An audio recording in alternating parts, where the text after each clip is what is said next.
श्री शिवाय नमस्तुभ्यम. आज आपण पार्थिव शिवलिंग कसे बनवायचे, त्याची पूजा कशी करायची, विसर्जन कसे करायचे हा संपूर्ण विधी बघणार आहोत. आता इथं मी सर्वप्रथम ताट तयार करून घेतलेलं आहे. ताटामध्ये कोणकोणती सामग्री घ्यायची, चला तर मग हे पाहूया.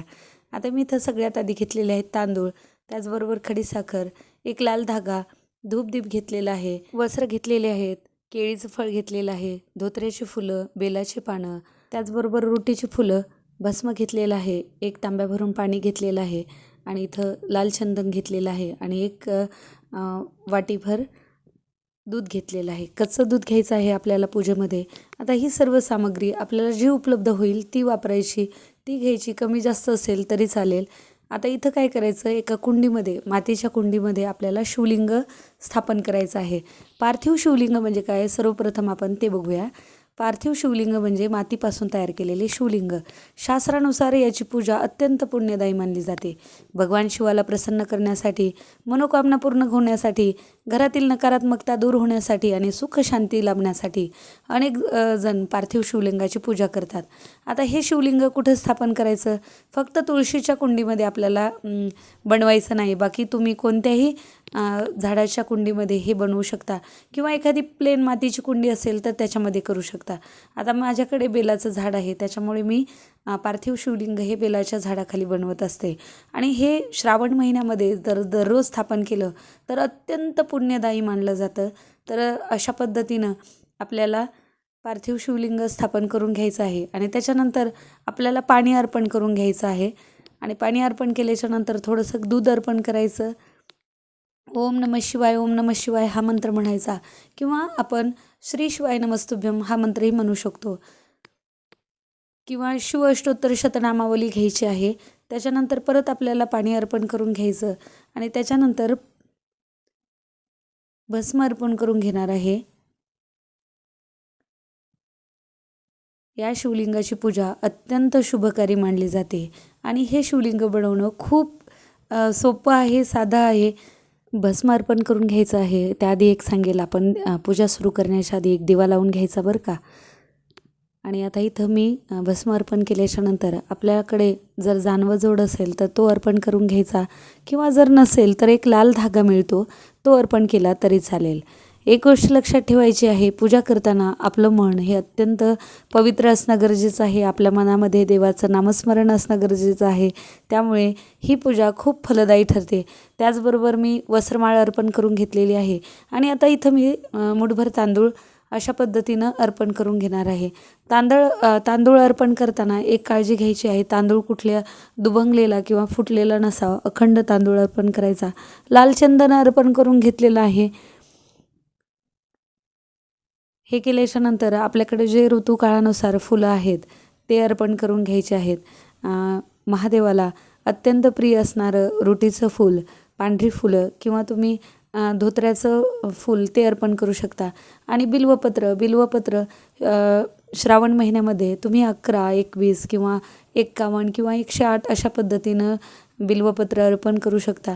पण जर नाहीच मिळाले तर कमीत कमी एक शिवलिंगावरती बिल्वपत्र अर्पण करणं खूप गरजेचं आहे. आणि बिल्वपत्र अर्पण करताना त्याचा देठ तोडून घ्यायचं, पाण्यामध्ये धुवून घ्यायचं पाण्याने आणि अशा पद्धतीनं पूर्व पश्चिम अर्पण करायचं आहे. म्हणजे माझं तोंड पूजा करताना पूर्वेकडे आहे तर पूर्वेकडे देठ करायचं आहे, आपल्याकडे त्याचे पानं करायचे आहेत. अशा पद्धतीनं अर्पण करून घ्यायचं. त्याच्यानंतर धोत्र्याचं फूल अर्पण केलेलं आहे.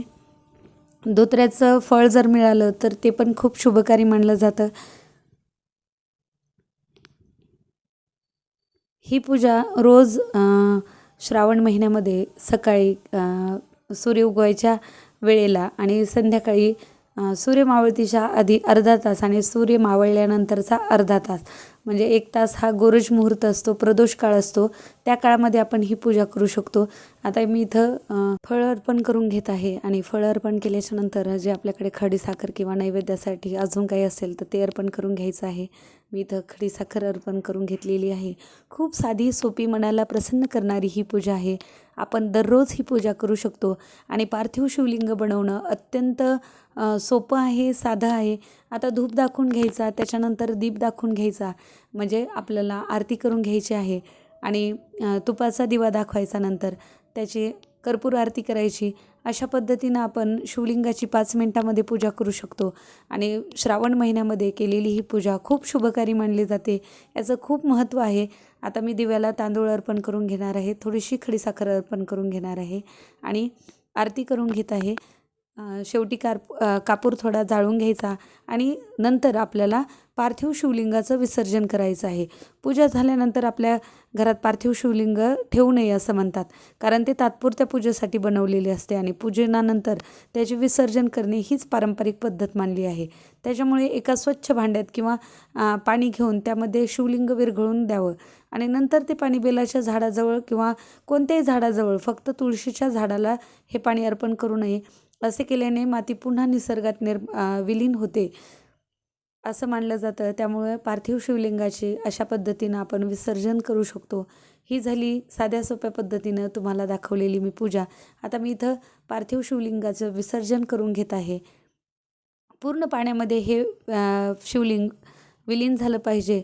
ही जी पूजा सामग्री आहे ती आपण एखाद्या झाडाच्या मुळाशी नेऊन टाकू शकतो. अत्यंत शुभकारी फलदायी असते. मी दिलेली माहिती जर तुम्हाला आवडली असेल, उपयुक्त वाटली असेल तर व्हिडिओला लाईक करा, शेअर करा आणि आपल्या चॅनलला सबस्क्राईब करायला अजिबात विसरू नका.